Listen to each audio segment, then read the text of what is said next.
JICA engine with Anuradha खरे में आप सभी का स्वागत है। आज हम साउथ इंडियन थाली बनाने जा रहे हैं। उसके लिए 2 कटोरी चावल में 1 कटोरी धुली उड़द की दाल को भिगो दिया। 2 घंटे भीगने के बाद उसको पीस लिया मिक्सर में और उसका पेस्ट बना लिया है।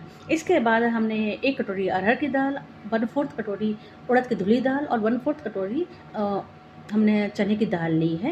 इन सब दाल को हम लोग कुकर में डालते हैं साफ़ करके। फिर हमने कद्दू, लौकी, टमाटर, प्याज, अदरक, लहसुन और भिंडी और बैंगन या फिर आप जो कुछ भी सामान आप डालना चाहते हैं, सब्जियां सांभर बनाने के लिए आप डाल सकते हैं। कुकर में पानी डाला, उसके बाद में हमने थोड़ी सी हल्दी, धनिया, मिर्ची और थोड़ा सा हमने जीरा भुना डाला और ये सारे चीज़ों को हम सारे मसालों को हमने कुकर में डाल दिया। उसके बाद हमने कुकर में करीब 2-3 सीटी हल्की धीमी आंच पर हमने लगाई। अब मैंने इमली ली। इमली बहुत ज़रूरी होती है सांभर बनाने के लिए, स्वाद बढ़ता है। इमली को भिगो दिया। अच्छे से भीगने के बाद करीब 15 मिनट भीगने के बाद इसका पानी निकाल के जब सांभर बन जाता है तो उसमें हमने इमली का पानी डाला। अब तड़के के लिए हमने शुद्ध घी लिया 1 चम्मच।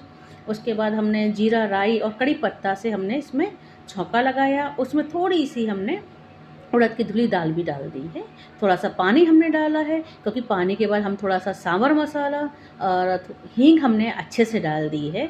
और ये सारा मसाला डालने के बाद थोड़ा सा 1 चम्मच हमने सांभर भी जो हमने उबाला था वो डाल के जब अच्छे से पक जाए तो सांभर में हम लोग मिला देते हैं। लीजिए अब आपका सांभर तैयार है। अब हम लोग चटनी बनाते हैं नारियल की चटनी के लिए हम लोग थोड़ी सी मूंगफली दाना, चना भुना और दही और नारियल को पीस कर हम लोग चटनी बनाते हैं। फिर उसको तड़का लगा के देते हैं।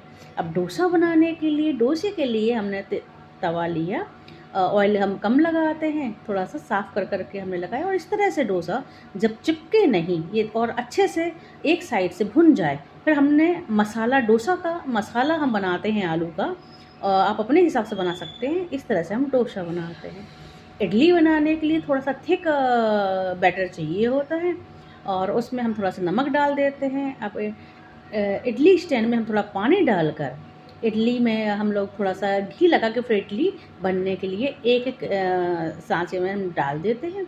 और हम लोग इडली को भी करीब 15-20 मिनट तक बनने के बाद हम एक बार फिर से चेक करते हैं कि कहीं इडली कच्ची तो नहीं है। हम इस तरह से नाइफ से या स्पून से चेक करके जब पक जाती है तो धीमे धीमे हम इडली को निकाल लेते हैं। इस तरह से इडली तैयार हो जाती है।